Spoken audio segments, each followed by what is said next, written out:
بسم الله الرحمن الرحيم. الرحمن علم القرآن، خلق الإنسان علمه البيان. الشمس والقمر بحسبان، والنجم والشجر يسجدان. والسماء رفعها ووضع الميزان، ألا تطغوا في الميزان. وأقيموا الوزن بالقسط ولا تخسروا الميزان. والأرض وضعها للأنام، فيها فاكهة والنخل ذات الأكمام، والحب ذو العصف والريحان. فبأي آلاء ربكما تكذبان؟ خلق الإنسان من صلصال كالفخار، وخلق الجان من مارج من نار. فبأي آلاء ربكما تكذبان؟ رب المشرقين ورب المغربين. فبأي آلاء ربكما تكذبان؟ مرج البحرين يلتقيان، بينهما برزخ لا يبغيان. فبأي آلاء ربكما تكذبان؟ يخرج منهما اللؤلؤ والمرجان. فبأي آلاء ربكما تكذبان؟ وله الجوار المنشآت في البحر كالأعلام. فبأي آلاء ربكما تكذبان؟ كل من عليها فان، ويبقى وجه ربك ذو الجلال والإكرام. فبأي آلاء ربكما تكذبان؟ يسأله من في السماوات والأرض كل يوم هو في شأن. فبأي آلاء ربكما تكذبان؟ سنفرغ لكم أيها الثقلان. فبأي آلاء ربكما تكذبان؟ يا معشر الجن والإنس إن استطعتم أن تنفذوا من أقطار السماوات والأرض فانفذوا، لا تنفذون إلا بسلطان. فبأي آلاء ربكما تكذبان؟ يرسل عليكما شواظ من نار ونحاس فلا تنتصران. فبأي آلاء ربكما تكذبان؟ فإذا انشقت السماء فكانت وردة كالدهان. فبأي آلاء ربكما تكذبان؟ فيومئذ لا يسأل عن ذنبه إنس ولا جان. فبأي آلاء ربكما تكذبان؟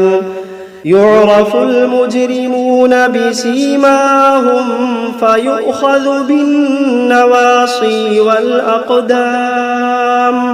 فبأي آلاء ربكما تكذبان؟ هذه جهنم التي يكذب بها المجرمون يطوفون بينها وبين حميم آن فبأي آلاء ربكما تكذبان ولمن خاف مقام ربه جنتان فبأي آلاء ربكما تكذبان ذواتا أفنان فبأي آلاء ربكما تكذبان فيهما عينان تجريان فبأي آلاء ربكما تكذبان فيهما من كل فاكهة زوجان فبأي آلاء ربكما تكذبان متكئين على فرش بطائنها من استبرق وجنى الجنتين دان فبأي آلاء ربكما تكذبان فيهن قاصرات الطرف لم يطمثهن إنس قبلهم ولا جان فبأي آلاء ربكما تكذبان كأنهن الياقوت والمرجان فبأي آلاء ربكما تكذبان هل جزاء الإحسان إلا الإحسان فبأي آلاء ربكما تكذبان ومن دونهما جنتان فبأي آلاء ربكما تكذبان مدهامتان فبأي آلاء ربكما تكذبان فيهما عينان نضاختان فبأي آلاء ربكما تكذبان فيهما فاكهة ونخل ورمان فبأي آلاء ربكما تكذبان فيهن خيرات حسان فبأي آلاء ربكما تكذبان حور مقصورات في الخيام فبأي آلاء ربكما تكذبان لم يطمثهن إنس قبلهم ولا جان فبأي آلاء ربكما تكذبان متكئين على رفرف خضر وعبقري حسان فبأي آلاء ربكما تكذبان تبارك اسم ربك ذي الجلال والإكرام بسم الله الرحمن الرحيم تبارك الذي بيده الملك وهو على كل شيء قدير الذي خلق الموت والحياة ليبلوكم أيكم أحسن عملا وهو العزيز الغفور الذي خلق 7 سماوات طباقا ما ترى في خلق الرحمن من تفاوت فارجع البصر هل ترى من فطور ثم ارجع البصر كرتين ينقلب إليك البصر خاسئا وهو حسير ولقد زينا السماء الدنيا بمصابيح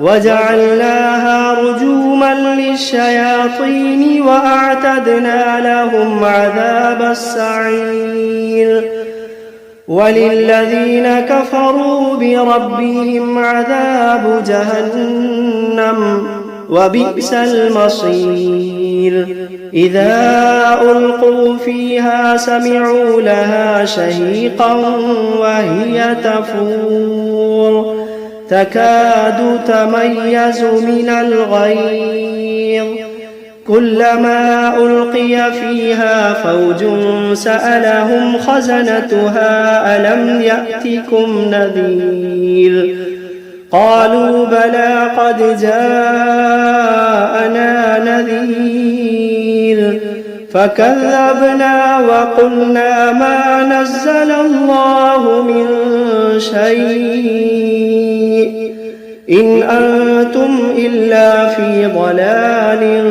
كبير وقالوا لو كنا نسمع أو نعقل ما كنا في أصحاب السعير فاعترفوا بذنبهم فسحقا لأصحاب السعير إن الذين يخشون ربهم بالغيب لهم مغفرة وأجر كبير وأسروا قولكم أو اجهروا به إنه عليم بذات الصدور ألا يعلم من خلق وهو اللطيف الخبير ألا يعلم من خلق وهو اللطيف الخبير هو الذي جعل لكم الأرض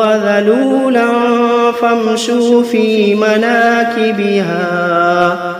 فامشوا في مناكبها وكلوا من رزقه وإليه النشور أأمنتم من في السماء أن يخسف بكم الأرض فإذا هي تمور أم أمنتم من في السماء أن يرسل عليكم حاصبا فستعلمون كيف نذير ولقد كذب الذين من قبلهم فكيف كان نكير أولم يروا إلى الطير فوقهم صافات ويقبضن ما يمسكوهن إلا الرحمن إنه بكل شيء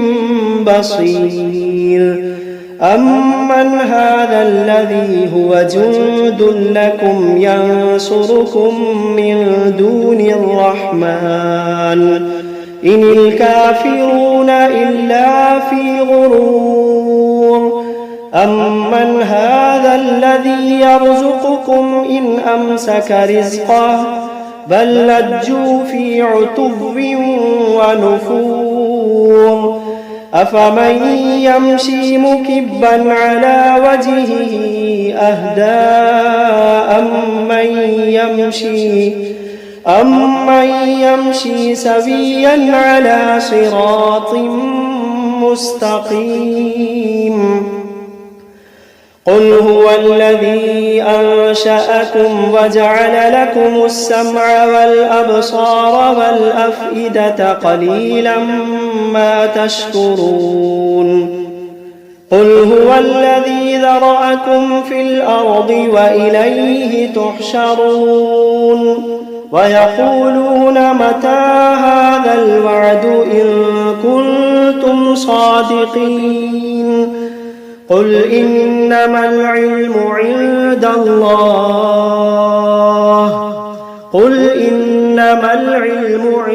الله وإنما أنا نذير مبين فلما رأوه زلفة سيئت وجوه الذين كفروا وقيل هذا الذي كنتم به تدعون قل أرأيتم إن أهلكني الله ومن معي أو رحمنا فمن يجير الكافرين من عذاب أليم قل هو الرحمن آمنا به وعليه توكلنا فستعلمون من هو في ضلال مبين قل أرأيتم إن أصبح ماؤكم غورا فمن يأتيكم بماء معين بسم الله الرحمن الرحيم قل أوحي إلي أنه استمع نفر من الجن فقالوا إنا سمعنا قرآنا عجبا يهدي إلى الرشد فآمنا به ولن نشرك بربنا أحدا وأنه تعالى جد ربنا ما اتخذ صاحبة ولا ولدا وأنه كان يقول سفيهنا على الله شططا وأنا ظننا أن لن تقول الإنس والجن على الله كذبا وأنه كان رجال من الإنس يعوذون برجال من الجن فزادوهم رهقا وأنهم ظنوا كما ظننتم أن لن يبعث الله أحدا وأنا لمسنا السماء فوجدناها ملئت حرسا شديدا وشهبا وأنا كنا نقعد منها مقاعد للسمع فمن يستمع الآن يجد له شهابا رصدا وأنا لا ندري أشر أريد بمن في الأرض أم أراد بهم ربهم رشدا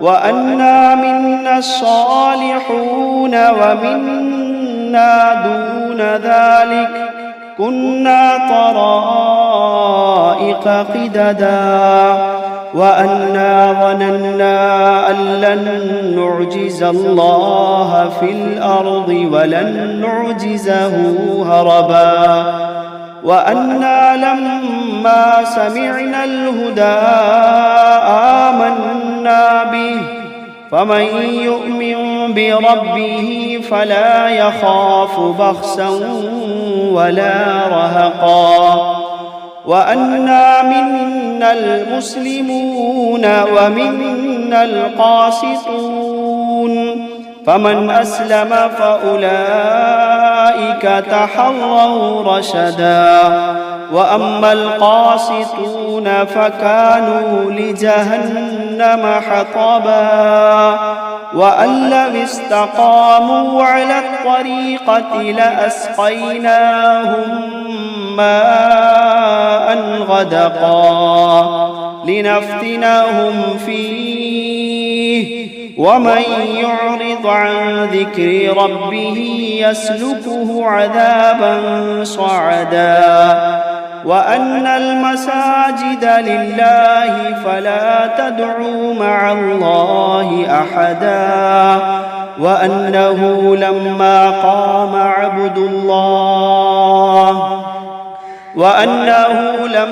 قام عبد الله يدعوه كادوا يكونون عليه لبدا. قل إنما أدعو ربي ولا أشرك به أحدا. قل إني لا أملك لكم ضرا ولا رشدا. قل إني لا أملك لكم ضرا ولا رشدا. قل إني لن يجيرني من الله أحد. قل إني لن يجيرني من الله أحد ولن أجد من دونه ملتحدا إلا بلاغا من الله ورسالاته ومن يعص الله ورسوله فإن له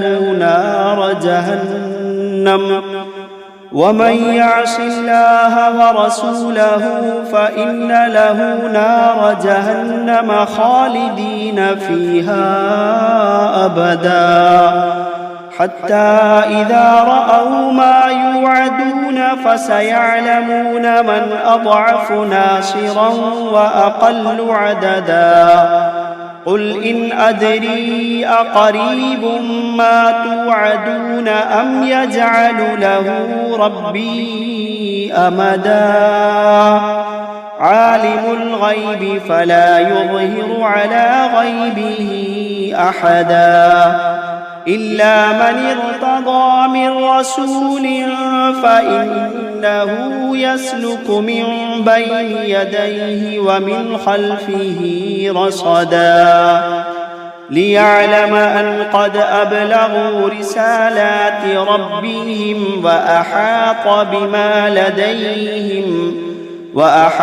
بما لديهم وأحصى كل شيء عددا.